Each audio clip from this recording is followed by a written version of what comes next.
హిందూ ధర్మాన్ని నాశనం చేయాలి. ఎలా? వారి అస్తిత్వాన్ని నాశనం చేశాం, నాస్తికవాదాన్ని బలపరిచాం. ఇంకా ఎలా? గ్రంథాలను వక్రీకరించాం, కొత్త గ్రంథాలను సృష్టించాం. ఇంకా ఎలా? ధర్మ సంస్కృతి కొరకు పాటుపడే వారందరినీ బలితీశాం. ఇంకా ఎలా? సంస్కృతి సంప్రదాయాలను ఆచార వ్యవహారాలను మంట కలిపాం. ఇంకా ఎలా? చరిత్రను తిరగరాశాం, చరిత్రకారుల్ని తుడిచేశాం, చరిత్రకు ఆనవాలైన వాటన్నింటినీ ధ్వంసం చేశాం. ఇంకా ఎలా? ఈ దేశంలో ఎంతో మంది ధన మాన ప్రాణాలను హరించాం. ఇంకా ఎలా?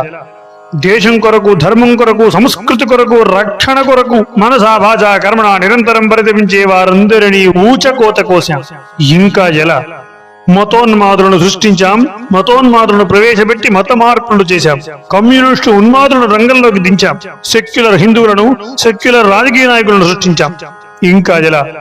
హిందువుల ధనాన్ని విదేశాలకు పంపి ఎన్జిఓల పేర్లతో భారతదేశంలో ఉన్న కొన్ని మతాల వారికి వారి అస్తిత్వాన్ని నిలుపుకునేందుకు వాటిని అందిస్తూ ప్రోత్సాహపరుస్తూ కొన్ని మతాల వారికి ప్రత్యేకంగా ప్రభుత్వమే ప్యాకేజీల పేర్లతో ప్రోత్సహించే పథకాలను, విధానాలను తీసుకొచ్చాం.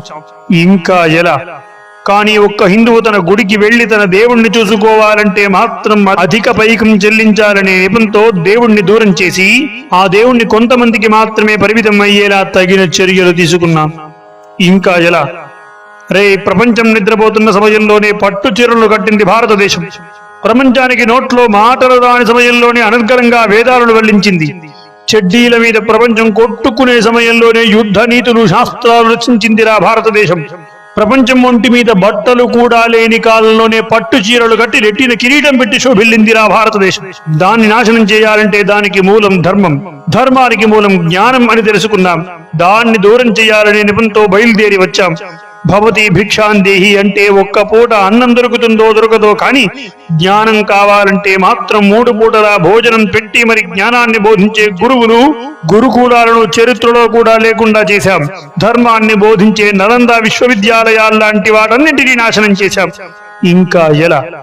ప్రపంచమంతా అడవుల్లో పండు కాయలు కోసుకుని తినే కాలంలోనే సుగంధ ద్రవ్యాలను పండించిందిరా భారతదేశం.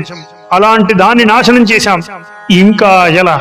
ప్రాచీన విద్యను నాశనం చేసి పాశ్చాత్య విద్యను ప్రవేశపెట్టాం. ప్రపంచానికి విజ్ఞానాన్ని నేర్పిన హిందువులను అదే పాశ్చాత్య విద్య కోసం ఇక్కడ బారులు తీరేలా బాదుడు మాదేరా అన్నట్టుగా వారి సంపాదనను హరిస్తూ వారిని బానిసలు చేసుకున్నాం. ఇంకా ఎలా?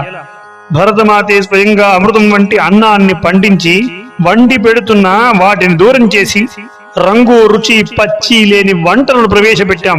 ప్రజలందరూ వీటికి మాత్రమే బానిసలయ్యేలా వాటిని అలవాటు చేశాం. ఇంకా ఎలా? జూదాలు, వ్యసనాలు, మందులు, డ్రగ్స్ ఇలా అనేకమైన దుర్మార్గాలు వేసి యువతను ఆ దారిలో వెళ్లేలా యువత దారిని మరలించాం. రాబోయే యువతకు కూడా హస్తస్య భూషణం దానం అంది వేదం, కానీ హస్తస్య భూషణం ఫోన్ అంటుంది ఈ తరం. ఆ విధంగా వారి కాలాన్ని హరించి రోజుకు 20 గంటలు వృధా చేసే సోమరితనాన్ని పెంచాం, సోమరిపోతుల్లా తయారు చేశాం. ఇంకా ఎలా? ప్రతిభ ఉన్నవాడికి కాకుండా లేనివాడికే ముందు అన్ని దక్కేలా అన్ని చర్యలు తీసుకున్నాం. ఇంకా ఎలా? మాతృభాషను నోటికే పరిమితం చేశాం, మాతృవిద్యను ఇంటికే పరిమితం చేశాం. ఇంకా ఎలా?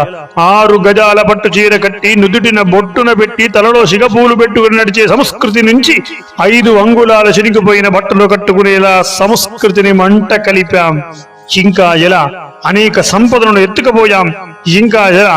అందరిలో అవమానించాం. ఇంకా ఎలా? ఎలా ఎలా ఎలా ఎన్ని చేసినా ఏదో రకంగా భారత శోభ వెలుగుతూనే ఉంది. ప్రపంచంలో నేటికి అగ్రగామిగానే ఉంది, తలెత్తుకునే జీవిస్తుంది. వందల వేల సంవత్సరాల నుండి అనేక మంది ఇలా దాడులు చేస్తున్నా కనీసం చెలించకుండా, చీమ కుట్టినట్టు కూడా లేకుండా తలెత్తుతూ సగర్వంగా శోభిస్తుంది రా భరతమాత. ఎలా ఎలా ఎలా? ఇది మన హైందవ వ్యతిరేకవాదుల ఆచరణ చిత్రం. నీవు ఏం కోల్పోయావో ఒక్కసారి వెనక్కి తిరిగి చూసుకో. జాగో హిందూ, జాగో భారతీయుడా.